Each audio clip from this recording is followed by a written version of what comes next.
নমস্কাৰ, কৰ্মচাৰী আৰু পেঞ্চনৰ লগত জড়িত এটা গুৰুত্বপূৰ্ণ খবৰ লৈ ভিডিঅ'টি আগবঢ়াইছোঁ।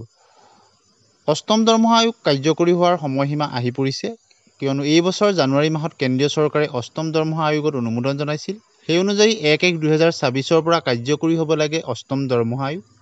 আৰু অষ্টম দৰমহা আয়োগত কমেও 34% দৰমহা বৃদ্ধি হ'ব কেন্দ্ৰীয় কৰ্মচাৰীসকলৰ, আৰু কমেও 34% বেতন বৃদ্ধিৰ পোষকতা কৰা হৈছে।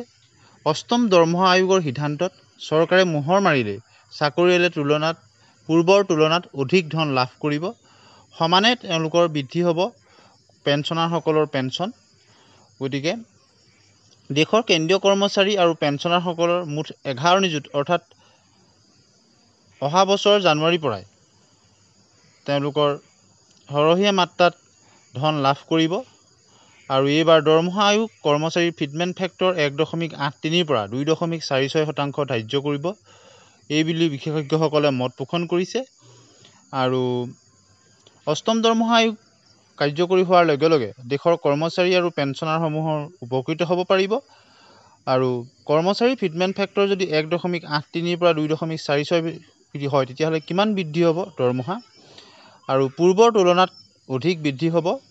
প্ৰাথমিক বেতন বৃদ্ধি কৰিবলৈ গ্ৰহণ কৰা যিটো সূত্ৰ, তাক ফিটমেণ্ট ফেক্টৰ বুলি কোৱা হয়। অৱশ্যে বৰ্তমানলৈকে চৰকাৰে ইয়াত নিশ্চিত মোহৰ মৰা নাই। তথাপিতো অসমৰ্থিত সূত্ৰই প্ৰকাশ কৰিছে যে দৰমহা আয়োগ কাৰ্যকৰী হ'লে ফিটমেণ্ট ফেক্টৰ 1.83ৰ পৰা 2.46 হ'ব, আৰু তেতিয়া অতি কমেও 34% দৰমহা বৃদ্ধি হ'ব। আপোনালোকে নিশ্চয় জানে যে প্ৰতি 10 বছৰৰ মূৰে মূৰে কৰ্মচাৰী আৰু পেঞ্চনাৰসকলৰ তেওঁলোকৰ পে' ৰিভিজন হয়। আৰু কেন্দ্ৰীয় চৰকাৰৰ কৰ্মচাৰীসকলৰ অষ্টম দৰমহা আয়োগ কাৰ্যকৰী হোৱাৰ লগে লগে অসম চৰকাৰৰ কৰ্মচাৰীসকলৰ দৰমহা বৃদ্ধি হ'ব নে নহ'ব? আপোনালোকে নিশ্চয় জানে অসম চৰকাৰে কেন্দ্ৰীয় চৰকাৰৰ সমাহাৰত সকলো সা সুবিধা, ডিআৰএছ এলাউন্সেই হওক বা ডিএনএছ ৰিলিফেই হওক বা অন্যান্য ধৰণৰ ভাত্তাসমূহো প্ৰদান কৰি আহিছে। গতিকে আশা কৰা হৈছে কেন্দ্ৰীয় চৰকাৰৰ অষ্টম দৰমহা আয়োগ কাৰ্যকৰী হোৱাৰ লগে লগেই অসম চৰকাৰেও তাক কাৰ্যকৰী কৰিব। আৰু 1-1-2024 পৰা কাৰ্যকৰী হ'ব লাগে অষ্টম দৰমহা আয়োগ। কিন্তু বৰ্তমানলৈকে কেন্দ্ৰীয় চৰকাৰে ইয়াৰ টাৰ্মছ অফ ৰেফাৰেঞ্চ, যাক TOR বুলি কোৱা হয়, তাক ধাৰ্য কৰা নাই।